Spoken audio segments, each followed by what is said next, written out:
निश्चित रूप से यह आपको डिजायर्ड पोस्ट दिला देगा। पर सबसे बड़ी विडंबना है कि मैथिली साहित्य में अभी तक जैसा रिजल्ट आना चाहिए वैसा रिजल्ट नहीं आ पा रहा है।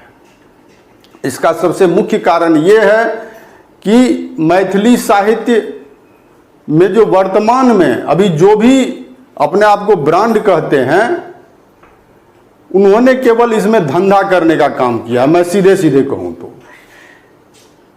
इसको अगर ठीक से स्टूडेंट को कराया जाए, सही मार्गदर्शन दिया जाए, तो मैं ये दावे के साथ कह सकता हूं कि जितने भी भाषा साहित्य के पेपर हैं मुख्य परीक्षा में, उन सब में सबसे ज्यादा रिजल्ट जो है वो मैथिली साहित्य से आ सकता है।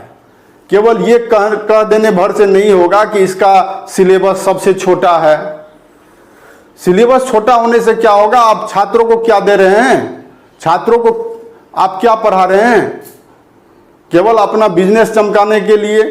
और वो तथाकथित जो ब्रांडेड हैं वो सोचते हैं हमारा ब्रांड तो पहले से ही बना हुआ है, हमें क्या मेहनत करने की जरूरत है। और यही कारण है कि आज की तारीख में छात्र मैथिली साहित्य विषय रखने से झिझकते हैं। वो डरते हैं कि इसमें हमारा समय भी जाया होगा और रिजल्ट फाइनल तो बहुत कम ही आता है, गिना चुना आता है। आप देख लें पिछले वर्षों में रिजल्ट का आप जो है हिस्ट्री निकाल के देख लें। इसमें बहुत पोटेंशियल है, बहुत संभावना है।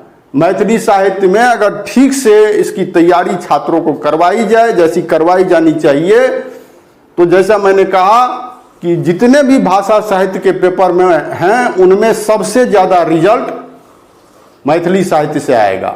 और आज तो स्थिति ये है कि जो मैथिली भाषा भाषी छात्र हैं वो भी इस विषय को रखना नहीं चाहते, क्योंकि स्थिति ही ऐसी बना दी गई है। मैं आपको सेकेंड पेपर के बारे में आज बता रहा हूं। आप देखिए सेकेंड पेपर में किस तरह कितने आसान क्वेश्चन पूछे जा रहे हैं, फिर भी छात्र फाइनल सफलता उनको नहीं मिल रही है मैथिली साहित्य से। इसकी वजह को मैंने बताया आपको।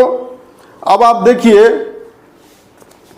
सेकेंड पेपर में जो है वो 5 प्रश्नों का उत्तर देना होता है।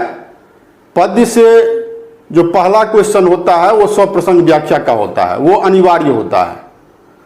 और गद्य से भी स्वप्रसंग व्याख्या का जो प्रश्न होता है वो अनिवार्य होता है।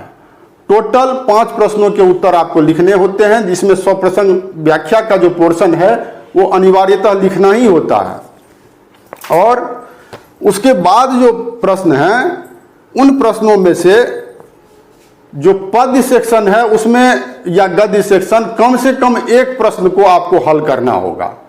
दूसरे सेक्शन से चूंकि 2 प्रश्न तो आपके हो गए स्वप्रसंग व्याख्या के, वो आपको करने ही हैं, वो आपने कर लिए तो 2 प्रश्न हो गए। अब बचे 3 प्रश्न, तो 3 प्रश्नों में से पद्य या गद्य सेक्शन